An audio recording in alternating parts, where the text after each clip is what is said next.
पुरात उधळीता बंदा सोन्यावानी मामाचा दरबार सोन्यावानी मामाचा दरबार सोन्यात घुंगरू गोपनीला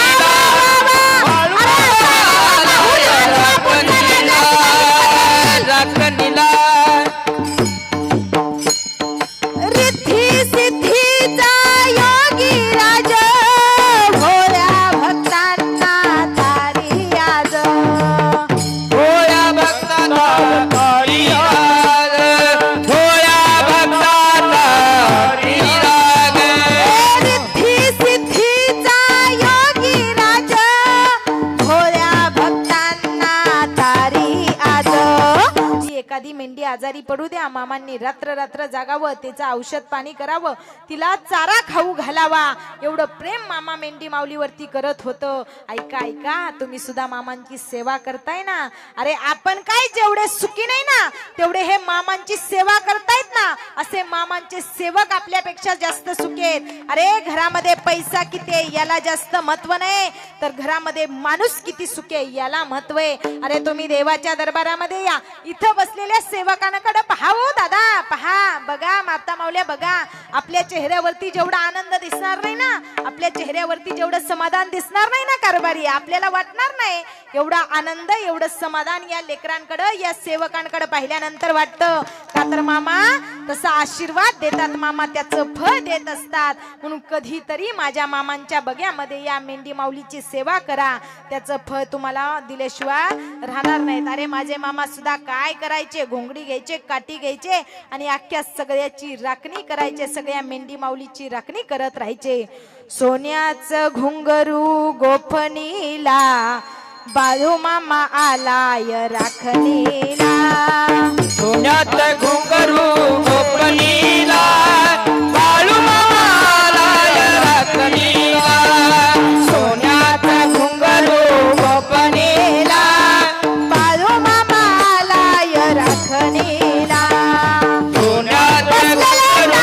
गोपनीला बाळू मामा आलाय राखणीला चालू राहू द्या चालू बसलेले टाळी वाजवा टाळी मामांच्या दरबारामध्ये बसले ऐका ऐका अरे ज्यांना हात असतील अशा सर्वांनी हात वरती करा टाळी वाजवा टाळी गोपनीला बाळू आलाय राखणीला सोन्यात घुंगरू गोपनीला बाळू मामा आलाय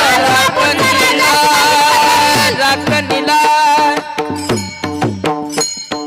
रिद्धी सिद्धीचा योगी राज भोळ्या भक्तांना तारी आज भोळ्या भक्तांना तारी आज भोळ्या भक्तांना तारी राग रिद्धी सिद्धीचा योगी राज भोळ्या भक्तांना तारी आज सोन्याचं घुंगरू गोपनीला बाळू मामा आलाय राखणीला सोन्याचं सोन्याचं सोन्याचं घुंगरू गोपनीला बाळू मामा आलाय राखणीला सोन्यात घुंगरू गोपनीला बाळू मामा आलाय राखणीला सोन्यात घुंगरू गोपनीला बाळू मामा आलाय राखणीला सोन्यात घुंगरू गोपनीला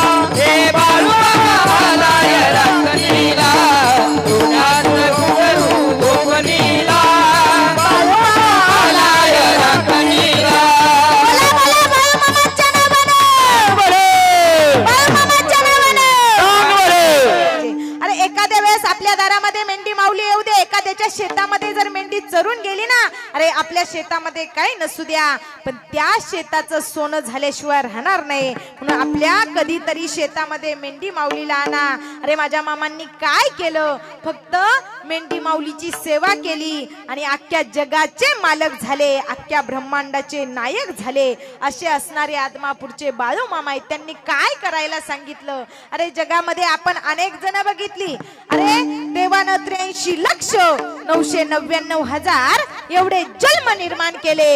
पण बघा त्यात धोका देणारी जात एक सुद्धा नाही. धोका देणारी जात फक्त माणसाची आहे. म्हणून मामांना सुद्धा कळालं की आपण प्राण्यांवरती माया लावली ना, प्राणी आपल्याला धोका देणार नाहीत. पण आपण माणसांवरती जीव लावला तर माणसं सुद्धा धोका देतात. म्हणून मुक्या प्राण्यांवरती जीव लावायचा, त्याचं फळ आपल्याला भेटल्याशिवाय राहणार नाही. म्हणून मामांच्या मेंढीवरती तुम्ही जर प्रेम केलं, त्यांची सेवा केली ना, तर मामा त्याचं फळ तुम्हाला दिल्याशिवाय राहणार नाहीत. विठ्ठल विठ्ठल विठ्ठल विठ्ठल विठ्ठल विठ्ठल. तेवढा विश्वास आपल्या मामांवरती असला पाहिजे की नाही. विश्वास, माणसाचा विश्वास फार महत्वाचा असतो. आपण नको त्या व्यक्तीवरती विश्वास ठेवतो, नको त्याच्यावरती विश्वास ठेवत असतो. पण कोणतंही नातं असू द्या. आज कुठला सण आहे हो? सण महिलांसाठी मकर संक्रांती. आजच्या दिवशी काय आपण करतो? तिळगुळ घेतो. आपण सगळ्यांना म्हणतो तिळगुळ घ्या आणि गोड गोड बोला. पण आपण काय करतो? तोंडावरती गोड बोलतो आणि माग कडू बोलतो. मी तर असं म्हणेल, तोंडावरती कडू बोला पण माग मात्र गोड बोला. अरे कसं बोलावं हा सांगणारा सण म्हणजे काय तर संक्रांत आहे. माणसं काही बोलतात हो, तोंडावरती चांगलं म्हणतात, मागं नावं ठेवतात. मग कसं बोलावं तर आपण तिळगुळ देताना काय म्हणतो? तिळगुळ घ्या गोड गोड बोला. मग सगळ्यांनी सगळ्यांशी चांगलं बोला, चांगलं राहावा, चांगलं वागा. कारण हा देह पुन्हा मिळत नाही. आपल्याला देवानं चुकून हा देह दिला, परत मिळणार नाही. मग आहे त्या देहाचं कल्याण करून घ्या. या देहाला वाटतं मला सुख असावं, मला समाधान असावं, मला मुक्ती मिळावी, वाटतं की नाही? मुक्ती मिळावी, सुख मिळावं, समाधान मिळावं. मग मुक्ती पाहिजे असेल, मोक्ष पाहिजे असेल तर कुठे यावं लागतं? देवाच्या दारामध्ये यावं लागतं. आपण इथे येतो, बाळूमामांच्या दरबारामध्ये येतो, बाळूमामांच्या दारामध्ये येतो. कशा करता येतो? सुख मिळावं, समाधान मिळावं, मुक्ती मिळावी म्हणून येतो का नाही? पण आपल्याला असं सुख मिळणार नाही. कधी मिळणार? ज्यावेळेस आपण इथं येऊ, अंतःकरणापासून माझ्या मामांची सेवा करू, मामांचं नामस्मरण करू, तेव्हा कुठं आपल्याला मुक्ती मिळणार. किती वेळ यायचे हो माझ्या देवाच्या दारामध्ये, माझ्या मामांच्या दरबारामध्ये? फक्त क्षणभरच या. माऊली महावैष्णव तेने मुक्तीच्या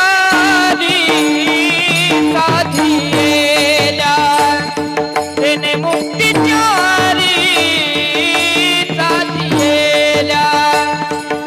मुक्तीचारी साधियेला, तेने मुक्तीचारी साधियेला.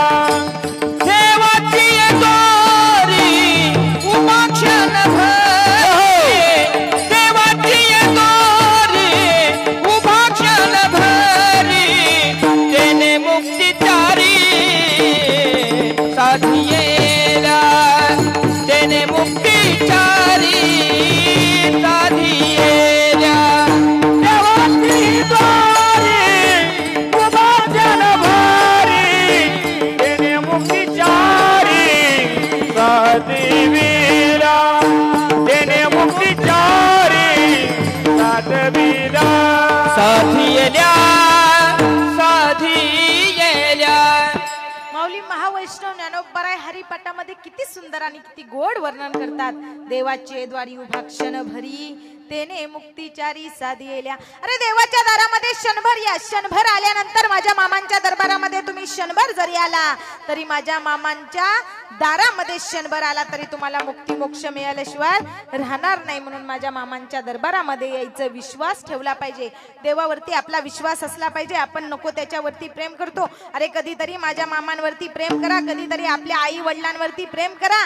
अरे आपण नको त्याच्यावरती प्रेम करतो, नको त्याच्यावरती विश्वास ठेवतो. आपल्या कोणत्याही नात्यामध्ये सगळ्यात महत्वाचा काय लागतो? विश्वास लागतो. पती पत्नीचं नातं असू द्या, काय महत्वाचा लागतो? विश्वास लागतो. कोणाचंही नातं असू द्या, बहीण भावाचं नातं असू द्या, मित्र मैत्रिणीचं नातं असू द्या, कुणाचंही नातं असू द्या, त्याच्यामध्ये सगळ्यात महत्वाचा काय लागतो? विश्वास लागतो. जर विश्वासच नसेल तर त्या नात्याला काय अर्थ नाही. मग देवासोबत जर आपल्याला नातं जोडायचं असेल तर सगळ्यात महत्वाचा देवावरती काय लागतो? विश्वास लागतो. आपल्याला असं वाटलं नाही पाहिजे की आपण 4-5 दिवस आपल्या इथं मामांचा तळ आला, मामांच्या तळाच्या इथं येऊन कीर्तन ऐकलं, मामांचं थोडंसं नामस्मरण केलं, थोडी सेवा केली की मामांनी मला प्रचंड पैसा दिला पाहिजे, धन दिली पाहिजे, दौलत दिली पाहिजे, सुख दिलं पाहिजे, समाधान दिलं पाहिजे. असली वरवरची भक्ती नाही हो. वरवरचं प्रेम नको, वरवरचा विश्वास नको देवाला. आपण काय काहीतरी देवाला मागावं याच्याकरता मामांपाशी अजिबात यायचं नाही. अरे सगळ्या मामांनी आपल्याला दिलंय म्हणून मामांच्या दरबारामध्ये येत राहायचं. दादा काय चाललेला फिरून फिरून तिथंच यावं लागतं. कुठेही जाऊ द्या, आपण दिवसभर कितीही फिरालो तर संध्याकाळी घरीच येतो का नाही मुक्कामाला, तसं आता आपल्या जागेवर या. काय विषय चाललेला डॉक्टरीनबाई डॉक्टर साहेब ती म्हटले तुम्ही डॉक्टर आहे, तुम्ही अनेकांना गोळ्या औषधं देता, तुम्ही अनेकांचे आजार बरे करता, पण मी तुमची पत्नी आहे, तुम्हाला माझं डोकं शांत करता येऊ शकत नाही, काहीतरी करा काहीतरी करा. डॉक्टर साहेबांनी म्हणावं अगं बाई मी जरी डॉक्टर असलो तर मी सुट्टीच्या वेळेस खिशामध्ये गोळ्या घेऊन फिरत नाही. आता मला एक सांग मी तुला गोळी कुठून आणू. ती म्हटली मला तसलं काय सांगू नका, मला सांगा तुम्ही माझं डोकं दुखायचं शांत झालं पाहिजे. म्हणून ह्यानं विचार केला बाईला कसं गप करावं कसं गप करावं. म्हणून ह्यानं काय केलं, डॉक्टर साहेबांनी काय केलं, आपल्या शर्टचं बटन काढलं. थिएटर मध्ये अंधार होता, दिसत काय होतं, ते बटन दिलं. काय सांगितलं, हे बघ बाई पिक्चर संपेपर्यंत मी तुला ही गोळी देतो, चावायचीही नाही आणि गिळायची सुद्धा. काय सांगितलं, चावायचीही नाही आणि गिळायची सुद्धा नाही. मग तिनं पिक्चर संपेपर्यंत तिला वाटणारी गोळी म्हणजे डॉक्टरच्या शर्टचं बटन चावलीही नाही आणि गिळलीही नाही. आणि संपला पिक्चर झाला, थिएटर मधून बाहेर आले आणि डॉक्टर साहेब म्हटले कुठे गोळी तुला दिलेली. हिनं आ केलं आणि गोळी हातावरती घेतली तर ती असताना काय होतं, शर्टचं बटन होतं. हिला प्रचंड राग आला. रागाच्या भरात म्हटली तुम्हाला काय अक्कल आहे का, तुम्हाला काय कळतं का, तुम्ही माझं पती आहे, तुम्ही माझं देव आहे, वाटेल ते करता. कधी एकेकाळी ही जर गोळी मी गिळली असती आणि माझ्या जीवाचं बरं वाईट झालं असतं तर तुम्ही कुणाकडे पत्नी म्हणून पाहिलं असतं सांगा ना. त्यावेळेस ती म्हटला अगं ऐक ना, जाऊ दे, तुला मी गोळी दिली नाही, मी बटन दिलं. पण ती म्हणाली मला एक सांगा, ही असताना बटन आहे गोळी नव्हती, तरी पण माझं डोकं दुखायचं कसं काय राहिलं. त्यावेळेस डॉक्टर साहेबांनी काय सुंदर उत्तर दिले, ऐक मी तुला देताना बटन दिलं पण तुझा तुझ्या नवऱ्यावरती विश्वास होता की माझा नवरा अशी गोळी देईल की ज्यानं करून माझं डोकं दुखायचं थांबल. असा विश्वास तू माझ्यावरती ठेवला म्हणून तुझं डोकं दुखायचं थांबलं. अरे तसंच आहे ना, आपण जर माझ्या मामांवरती विश्वास ठेवला ना तर आपल्याला का सुख समाधान मिळणार नाही. विठ्ठल विठ्ठल विठ्ठल विठ्ठल विठ्ठल. विश्वास असला पाहिजे, नको त्या गोष्टीवरती विश्वास असून चालत नाही. मग देवावरती विश्वास असला पाहिजे, कोणत्याही नात्यात विश्वास असावा लागतो. मग माझे मामा काय करायचे तर माझ्या मामांनी अगदी सहज बोलून जावं. सहज बोलणे हाची उपदेश करोनी सायास शिकविती. सहज बोलता बोलता मामांनी बोलून जावं आणि सहज उपदेश देवा, तो सुद्धा खरा व्हावा. अरे काय झालं, एके दिवशी माझे मामा रस्त्याने चालत चालत निघाले होते आणि चालत चालत निघाले असताना बघा आज जसा इथं चालू आहे ना मामांच्या नावानं उत्सव चालू आहे, असाच भंडारा चालू आहे, तसा एके दिवशी असाच भंडारा चालू होता. आणि मामांनी भंडारा चालू असताना लोक जेवण करायला बसणार होती, भोजन करायला बसणार होती आणि मेघराजानं असा वर्षाव केला होता, पाऊस पडणार होता. त्यावेळेस बरीच सेवक मामांजवळ गेली आणि म्हटली मामा अन्नामध्ये पाणी होणार, आता आपण जेवढं काही अन्न केलेलं आहे बनवलेलं आहे त्याच्यामध्ये पाणी होणार आणि सगळ्या अन्न नाश होणार, वाया जाणार, एकही आपला भक्त जेवला जाणार नाही. मामांना वाईट वाटलं. मामांनी झोपडीमधून बाहेर यावं, मेघराजाकडे बघावं, मेघराजा समोर हात पसरावेत आणि मेघराजाला म्हणावं अरे मेघराजा का आमच्या अन्नामध्ये पाणी कालवतोय. ऐक ऐक माझी एक विनंती आहे तुला, बाळू धनगराचा एक तुला शब्द आहे, जोपर्यंत माझे भाविक भक्तजन जेवत नाहीत, अरे गोर गरीब आहेत भुकेलेला अन्न देणं हे माझं काम आहे, जोपर्यंत माझे भक्तजन अन्न खात नाहीत, अन्न ग्रहण करत नाहीत तोपर्यंत तू अजिबात वर्षाव करायचं नाही. अरे एवढी ताकद, एवढा आत्मविश्वास, एवढा कॉन्फिडन्स माझ्या मामांच्या शब्दामध्ये. असं बोलल्याबरोबर मेघराजाने सुद्धा माघार घेतला. सगळे भक्तजन जेवण केलं, सगळे भक्तजनांनी जेवण केलं, सगळेजण निघून गेले आणि निघून गेल्यानंतर सगळं झाल्यानंतर मेघराजाने असा वर्षाव केला की सगळ्या गावामध्ये पाणी पाणी झालं. पण जोपर्यंत भक्तजन जेवण करत होते, जोपर्यंत हा भंडारा होत नव्हता, एवढी ताकद मामांच्या शब्दामध्ये होती. मामांनी नुसतं मेघराजाला शांत हो म्हटल्याबरोबर मेघराजा शांत झाला. हा माझ्या मामांचा शब्द होता. अरे सहज बोलावं माझ्या मामांनी, आणि सहज बोलता बोलता सुद्धा आपल्याला उपदेश करून जावा, ही मामांची ताकद होती. म्हणून बघा, मामांना सुद्धा आपण काय केलं पाहिजे तर अंतकरणातलं प्रेम दिलं पाहिजे, अंतकरणातली गोडी दिली पाहिजे. अभंगाच्या प्रथम चरण. अंतरीची घेतो गोडी,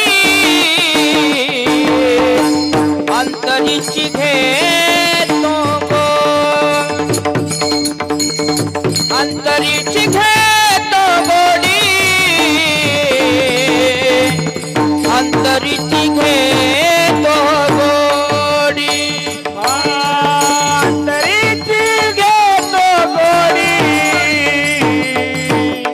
अंतरीची घेतो गोडी,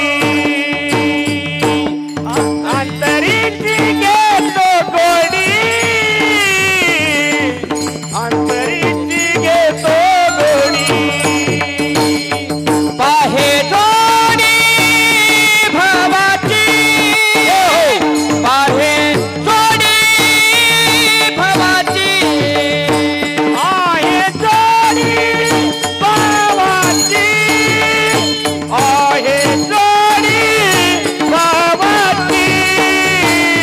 देव सोयरा, देव सोयरा, देव सोयरा, सोयरा, देव सोयरा, देव सोयरा, देव सोयरा, देव सोयरा, देव सोयरा, देव सोयरा,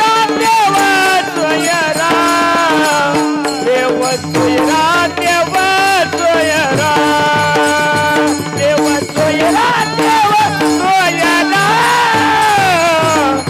देव सोयरा, देव सोयरा. अंतरीची घेतो गोडी, पाहे जोडी भावाची, पाहे जोडी भावाची, पाहे जोडी भावाची. अंतरीची घेतो गोडी, पाहे जोडी भावाची, पाहे जोडी भावाची, पाहे जोडी भावाची, भावाची. अंतरीची घेतो गोडी, पाहे जोडी भावाची. देव अंतकरणातलं प्रेम घेतो, अंतकरणातली गोडी घेतो. वरवरची भक्ती, वरवरचं प्रेम देवाला आवडत नाही. अंतकरणापासून केलेली देवाची भक्ती देवाला आवडते, वरवरची भक्ती देवाला आवडत नाही. म्हणून अंतकरणापासून तुम्ही मामांची सेवा करा, मामांची भक्ती करा, त्याचं फळ तुम्हाला दिल्याशिवाय राहणार नाहीत. अरे असंच एक दिवशी माझ्या मामांना रस्त्यानं चालत चालत निघावं, आणि चालत चालत निघाले असताना एका दाराला कडी लावलेली होती आणि घरामध्ये मेंढी माऊली होती. आणि माझ्या मामांच्या कानावरती मेंढी माऊलीचा आवाज आला, आणि आवाज कानावरती आल्याबरोबर मामांना कळालं, अरे दार लावले, काहीतरी विपरीत घडत असेल. माझ्या मेंढी माऊलीचा आवाज माझ्या कानावरती येतोय. मामा एवढं मेंढी माऊलींवरती प्रेम करत होते, एवढं प्रेम करत होते. कधी एखाद्या मेंढीचं बकरू, लहानसं पिल्लू जर आजारी पडलं ना, अख्खी रात्र रात्र मामा त्या बकऱ्याला, त्या पिल्लाला मांडीवरती घेऊन बसायचे. एवढे मामा त्या बकऱ्यांवरती, त्या मेंढींवरती प्रेम करायचे. कधी एखादी मेंढी आजारी पडू द्या, मामांनी रात्र रात्र जागावं, त्याचं औषध पाणी करावं, तिला चारा खाऊ घालावा. एवढं प्रेम मामा मेंढी माऊलीवरती करत होतं. ऐका ऐका, तुम्ही सुद्धा मामांची सेवा करताय ना. अरे आपण काय जेवढे सुखी नाही ना, तेवढे हे मामांची सेवा करतायत ना. असे मामांचे सेवक आपल्यापेक्षा जास्त सुखी आहेत. अरे घरामध्ये पैसा किती आहे याला जास्त महत्व नाही, तर घरामध्ये माणूस किती सुखी आहे याला महत्व आहे. अरे तुम्ही देवाच्या दरबारामध्ये या, इथं बसलेल्या सेवकांकडे पहा हो दादा, पहा, बघा माता माऊल्या, बघा आपल्या चेहऱ्यावरती जेवढा आनंद दिसणार नाही ना, आपल्या चेहऱ्यावरती जेवढं समाधान दिसणार नाही ना कारभारी, आपल्याला वाटणार नाही एवढा आनंद, एवढं समाधान या लेकरांकडे, या सेवकांकडे पाहिल्यानंतर वाटतं. का तर मामा तसा आशीर्वाद देतात, मामा त्याचं फळ देत असतात. म्हणून कधीतरी माझ्या मामांच्या बग्यामध्ये या मेंढी माऊलीची सेवा करा, त्याचं फळ तुम्हाला दिल्याशिवाय राहणार नाहीत. अरे माझे मामा सुद्धा काय करायचे, घोंगडी घ्यायचे, काठी घ्यायचे आणि अख्ख्या सगळ्याची राखणी करायचे, सगळ्या मेंढी माऊलीची राखणी करत राहायचे. सोन्याचं घुंगरू गोफणीला बाळू मामा आलाय राखणीला. सोन्यात घुंगरू गोपनीला बाळू मामाला राखणीला. सोन्यात घुंगरू गोपनीला बाळू मामा आलाय राखणीला. सोन्यात घुंगरू गोपनीला बाळू मामाला राखणीला. चालू राहू द्या, चालू. बसलेले टाळी वाजवा, टाळी. मामांच्या दरबारामध्ये बसलोय. ऐका ऐका. अरे ज्यांना हात असतील अशा सर्वांनी हात वरती करा. टाळी वाजवा, टाळी. गोपणीला बाळू आलाय राखणीला. सोन्यात घुंगरू गोपनीला बाळू मामाला राखणीला. राखणीला रिद्धी सिद्धीचा योगी राज भोळ्या भक्तांना तारी आज. भोळ्या भक्तांना तारी राग. भोळ्या भक्तांना तारी राग. रिद्धी सिद्धीचा योगी राज भोळ्या भक्तांना तारी आज. सोन्याचं घुंगरू गोपणीला बाळू मामा आलाय राखणीला. सोन्याचं सोन्याचं सोन्याचं घुंगरू गोपणीला बाळू मामा आलाय राखणीला. सोन्यात घुंगरू गोपनीला बाळू मामाला राखणीला. सोन्यात घुंगरू गोपनीला बाळू मामाला राखणीला. सोन्यात घुंगरू गोपनीला हे बाळू मामाला राखणीला. सोन्यात घुंगरू गोपनीला बाळू मामाला राखणीला. बोला बोला बाळू मामाच्या नावानं. बाळू मामाच्या नावानं. ऐका, प्रत्येक ठिकाणी मामा जात असतात, सगळ्यांची राखणी करतात. प्रत्येक गावामध्ये जातात मामा. का गावामध्ये प्रत्येकाच्या बगा घेऊन जात असतात तर ऐका, का जातात तर अनेक भक्तजन अनेक दुःखामध्ये, लोकांना अनेक दुःख आहे संसारामध्ये गुंतलेली. प्रत्येक लोक दुःख आहेत, सुखी कुणी सुद्धा नाही. सगळ्यांना कशाचं ना कशाचं दुःख आहे. आता जे मला दुःख आहे ते तुम्हाला नाही, आणि जे तुम्हाला दुःख आहे ते मला नाही. प्रत्येकाला दुःख निश्चित आहे, पण प्रत्येकाच्या दुःखाचं कारण वेगवेगळं आहे. पण जन्माला आलेल्या प्रत्येक व्यक्तीला दुःख आहे. प्रत्येकाला संसार करावा लागतो, प्रत्येकाला पाप करावं लागतं, प्रत्येकाला पुण्य करावं लागतं. मग मामांचे अनेक बघेत, मामा अनेक ठिकाणी फिरत जात असतात. का जातात तर ऐका, माझ्या मामांनी या लोकांकडे पाहिलं, या लोकांची प्रवृत्ती पाहिली, तर या लोकांना काय व्हावं तर लोकांना प्रचंड त्रास होतोय, लोकांना दुःख होतंय.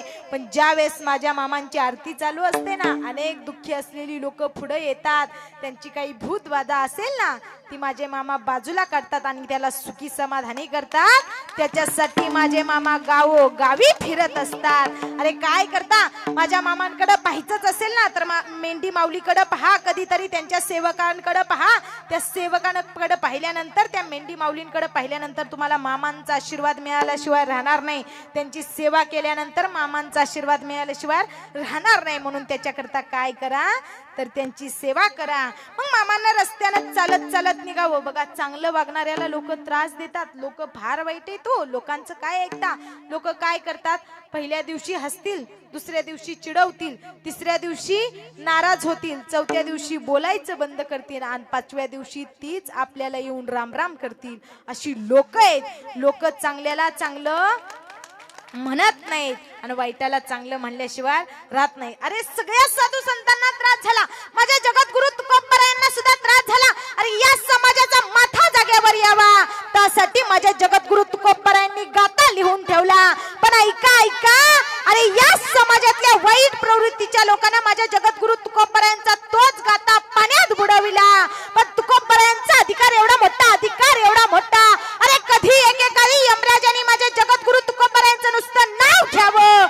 यमराज सुद्धा थरथर कापावा हा तुकोबरायांचा हो तुकाराम तुकाराम नाम घेता कापे यम नाम घेता कापे यम तुकाराम तुकाराम नाम घेता कापे यम नाम घेता कापे यम नाम घेता कापे यम हो तुकाराम तुकाराम नाम घेता कापे यम हो तुकाराम तुकाराम नाम घेता कापे यम कापे यम कापे यम तुकाराम तुकाराम नाम घेता कापे यम. अरे माझ्या जगद्गुरु तुकोबरायांचा अधिकार एवढा मोठा, यमराजांनी दुसरी नुसतं नाव जरी घेतलं ना यमराज सुद्धा थरथर कापत होता. हा जगद्गुरु तुकोबरायांचा अधिकार होता. आणि ऐका, जगद्गुरु तुकोबरायांनी गाथा लिहिला, तो गाथा पाण्यात बुडविला, पण अधिकार एवढा मोठा, अधिकार एवढा मोठा. अरे माझ्या जगद्गुरु तुकोबरायांचा गाथा परत आहे तसा माघारी इंद्रायणी मातेने आणून दिला. हा जगद्गुरु तुकोबरायांचा अधिकार आहे. चांगलं वागणाऱ्याला प्रत्येक साधू संतांना त्रास दिला. माझ्या माऊली महावैष्णव ज्ञानोबरायांना दिला, बाळूमामांना दिला, सगळ्यांना दिला. माऊली महावैष्णव ज्ञानोबरायांना किती त्रास दिला लोकांनी. अरे ज्या वेळेस आई वडिलांनी देहांत प्रायचित्त घ्यावं, खायला अन्न नव्हतं. कधी एकेकाळी माझ्या जगद्गुरु तुकोबरायांनी इंद्रायणीवरती स्नान करायला जावं आणि या वाईट प्रवृत्तीच्या लोकांना माझ्या माऊलींच्या अंगावरती शेण टाकावं, चिखल टाकावा, दगडे हाणावेत. पण अधिकार एवढा मोठा, अधिकार एवढा मोठा. जयाची द्वारी सोन्याचा पिंपळ अंगी ऐसे बळ रेडा बोले. अरे रेड्याच्या मुखातून सुद्धा ज्यांनी वेद बोलवलं ना ते म्हणजे माझे माऊली महावैष्णव ज्ञानोबा आहेत. अरे निर्जू भिंत चालवली बघा. 1400 वर्ष जगलेला चांगदेव 1 वर्ष नाही, 2 वर्ष नाही, 100 वर्ष नाही, तर 1400 वर्ष जगलेला चांगदेव योगी होता. पण त्यांनी सुद्धा मस्तक 16 वर्षांच्या माझ्या माऊलींच्या चरणावरती ठेवावं एवढा अधिकार माझ्या माऊली महावैष्णव ज्ञानोबरायांचा. लोकांनी त्रास दिला. अरे माझ्या मामांना सुद्धा फार त्रास दिला. अरे बघा, मामांचा जन्म झाला, जन्म झाल्यानंतर अनेक लोक थोडं मोठं झाली, 5-6 वर्षाची मुलं झाली की खेळत असतात, पळत असतात.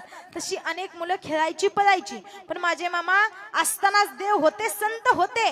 मग माझ्या मामांना याच्यामध्ये गंध वाटत नव्हता, याच्यामध्ये आवड नव्हती. म्हणून मामा काय करायचे, तर जिथं कोण नसेल अशा एकांतामध्ये जायचे, शांत बसायचे. आणि मामा काय करायचे, तर अनेक मुलं जशी खेळतात, जशी पळतात तसे मामा पळायचे नाहीत. मामा काय करायचे, काट्यावरून चालायचे, झाडाला उलट लटकायचे, असे मामा कृत्य करायचे. आणि गावातली लोक जावीत आणि म्हणावं, आपल्या बाळूमामांच्या आई वडिलांना म्हणावं, सुंदरा मातेला म्हणावं, अरे तुमचा मुलाला काहीतरी भूतबाधा झाली, मुलगा काहीतरी विचित्र करतोय, एखाद्या देवऋषाला बोलवून त्याची भूतबाधा बाजूला करावी लागेल. म्हणून माझ्या मामांना काय केलं, तर माझ्या मामांना एका झाडाला टांगलं, दोन्ही हात टांगले आणि देवऋषी समोर उभा होता. देवऋषांनी चाबूक हातामध्ये घ्यावा, चाबुकानं माझ्या मामांना फटके मारावेत. पण मामांचा अधिकार एवढा मोठा, अधिकार एवढा मोठा.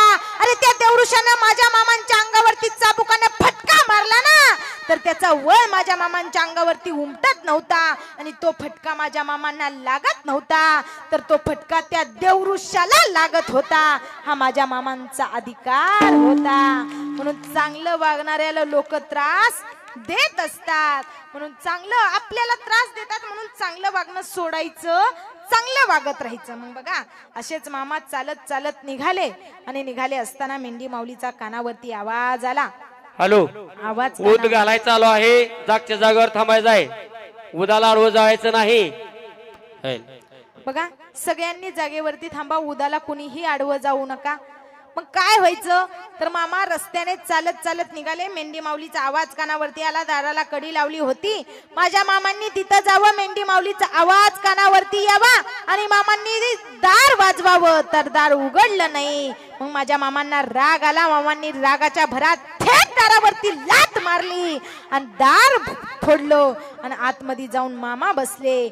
मामा गेले आणि मामांनी बघितलं आणि मामा म्हटले, अरे शिंगाऱ्या, अरे काय झालं, का मेंढी माऊलीला एवढा त्रास देतोय, काय करतोयस? त्यावेळेस त्यानं म्हणावं, मामा माझ्या घरामध्ये बरेच वर्ष झालं माझा विवाह होऊन, पण माझ्या घरामध्ये पाळणा हलत नाही. ऐका, जोपर्यंत संसार रूपी वेलीला मूल रूपी फूल लागत नाही ना, तोपर्यंत संसार हा अपुरा असतो. माता मावल्या पुरुष मंडळ, काय असावं लागतं संसारामध्ये? मूल रूपी फूल असावं लागतं.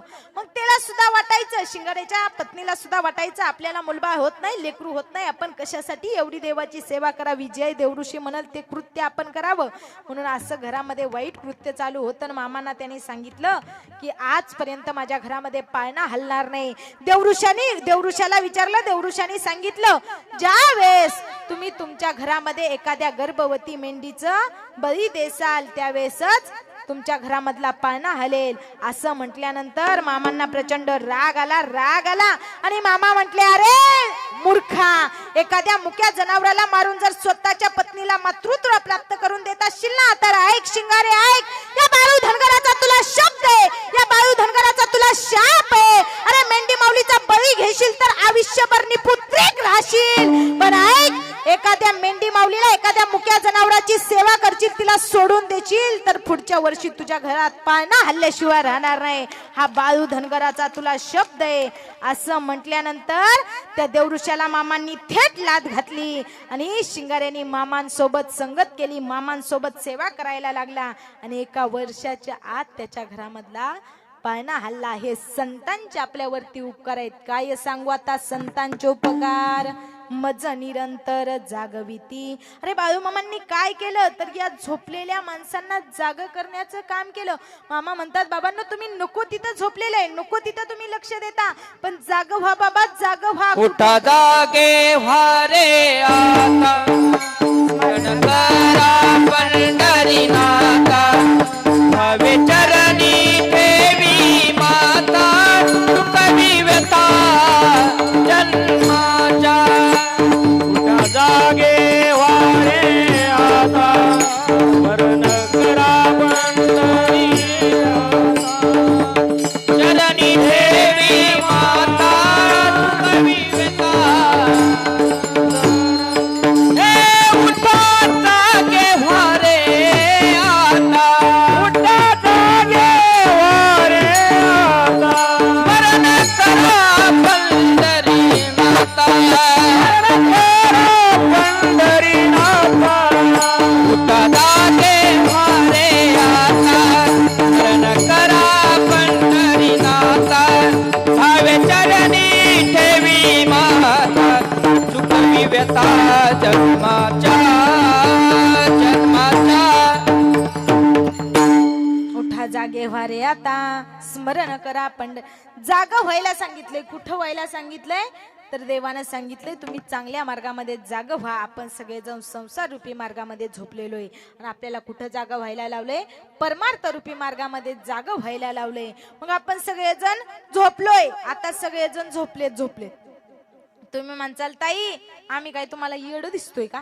6 वाजल्यापासून इथं कीर्तनाला येऊन बसलोय आणि कुशाल तुम्ही म्हणताय झोपलोय.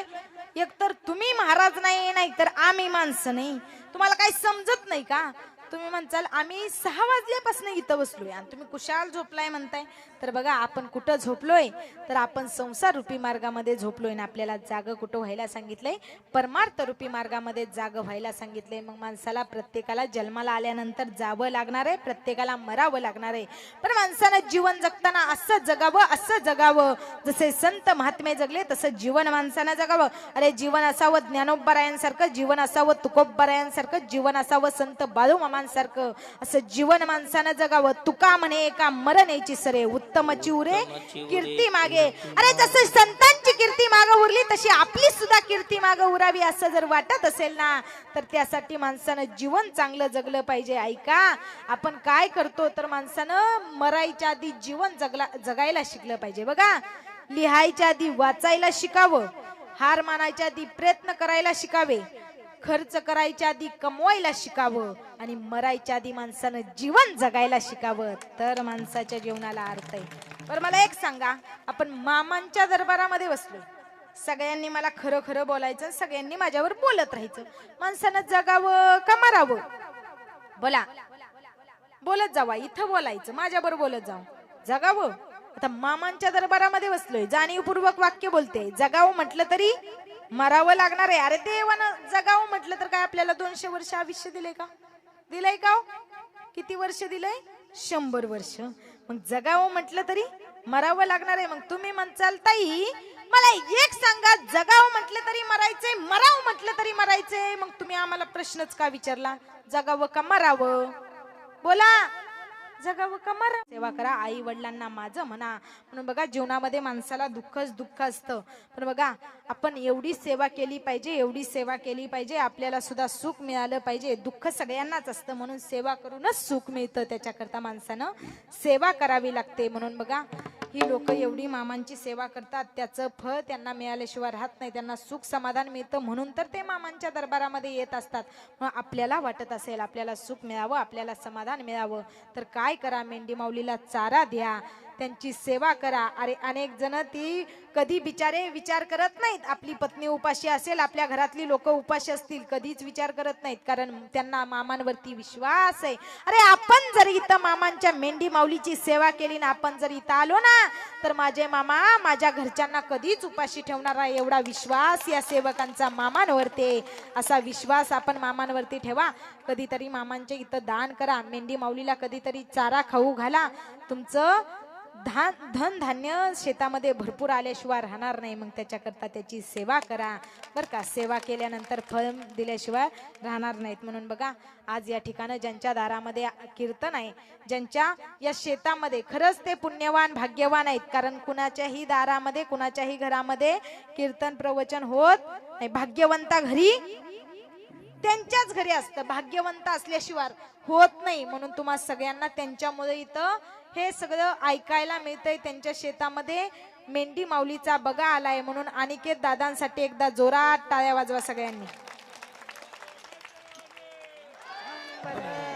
म्हणून बघा अगदी परमार्थावरती निस्वार्थी प्रेम करत असणाऱ्या, बघा सगळ्या कोणत्याही कामा, परमार्थाच्या कोणत्याही गोष्टी असू द्या, कोणतंही काम असू द्या, म्हणून बघा आपल्या जिजी असतील त्यांनाही कीर्तनाची फार आवड आहे. सगळे जिजी त्यांना जिजी म्हणता, एवढं ही होऊन सुद्धा त्यांना परमार्थाची एवढी आवड आहे, एवढी आवड आहे, एवढं नामस्मरण करतात, एवढी त्यांना आवड आहे परमार्थाची. म्हणून बघा अगदी माणूस तरुण असताना कसा असावा? तेजस्वी असावा, तपस्वी असावा, तरुण असावा. कसा असावा?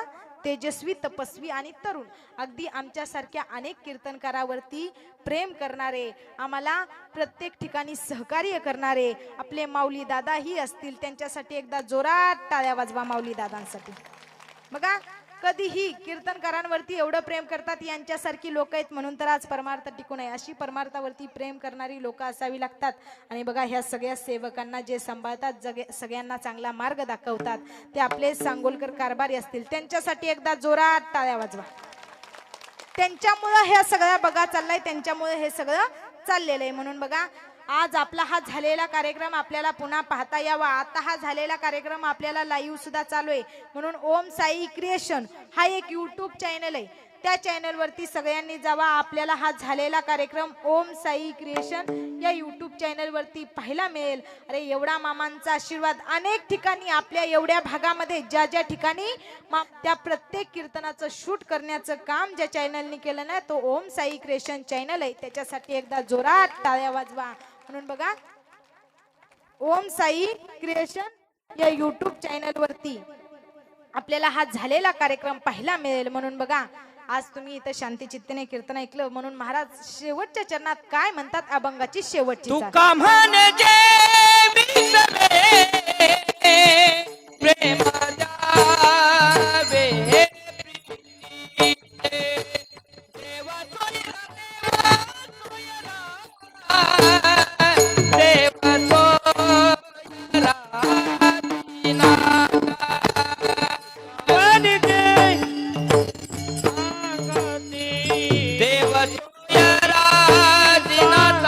ज्ञानेश्वर माऊली, ज्ञानराज माऊली, तुकाराम ज्ञानेश्वर माऊली.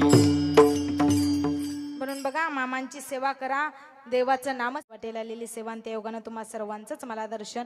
म्हणून बघा मदने कारभारी असतील, आपले सांगोलकर कारभारी असतील, ते मामांची सेवा करतात. मामा त्यांना निश्चित त्याचं फळ देतात, म्हणून तर ते मामांची सेवा करत असतात.